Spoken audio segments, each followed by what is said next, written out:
સુરતના નાસિરનગર ડિમોલેશન મામલે ગુજરાત હાઈકોર્ટે મહત્વપૂર્ણ આદેશ આપ્યો છે। બાકી રહેલા મકાનોને હાલ તોડવાની કોઈ કાર્યવાહી નહીં કરવામાં આવે તેવી બાહેધરી સુરત મહાનગરપાલિકાએ હાઈકોર્ટ સમક્ષ આપી છે।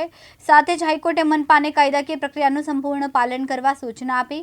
સુરતના નાસિરનગર ડિમોલેશન મામલે ગુજરાત હાઈકોર્ટમાં મહત્વપૂર્ણ સુનાવણી હાથ ધરવામાં આવી। નાસિરનગરના બાકી રહેલા મકાન માલિકો દ્વારા હાઈકોર્ટમાં અરજી કરવામાં આવી, જેમાં ડિમોલેશનની કાર્યવાહી સામે રાહત માંગવામાં આવી હતી। સુનાવણી દરમિયાન સુરત મહાનગરપાલિકાએ હાઈકોર્ટ સમક્ષ બાહેધરી આપી કે બાકી રહેલા મકાનો તોડવાની હાલ કોઈ કાર્યવાહી કરવામાં આવશે નહીં।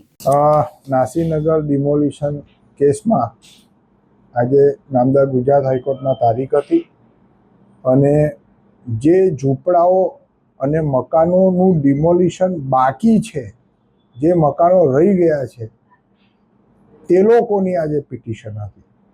એટલે નામદાર ગુજરાત હાઈકોર્ટમાં સુરત મહાનગરપાલિકાએ એવી કબૂલાત કરી કે જે પણ હયાત મકાનો છે એને ડિમોલિશન કરવાની હવે તેઓને કોઈ ઈરાદો નથી, એવી તેઓએ નામદાર ગુજરાત હાઈકોર્ટમાં રજૂઆત કરી।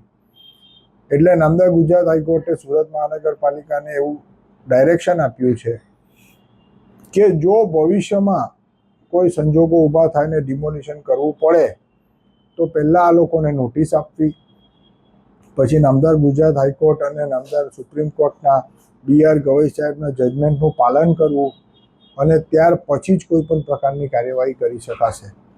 અને અગત્યની વાત તો એ છે કે જે કોઈ પણ ઝૂંપડાઓ અત્યારે હયાત કે મકાનો હયાત છે એ તમામ મિલકતો સુરત મહાનગરપાલિકાની માલિકીની જમીનમાં નથી।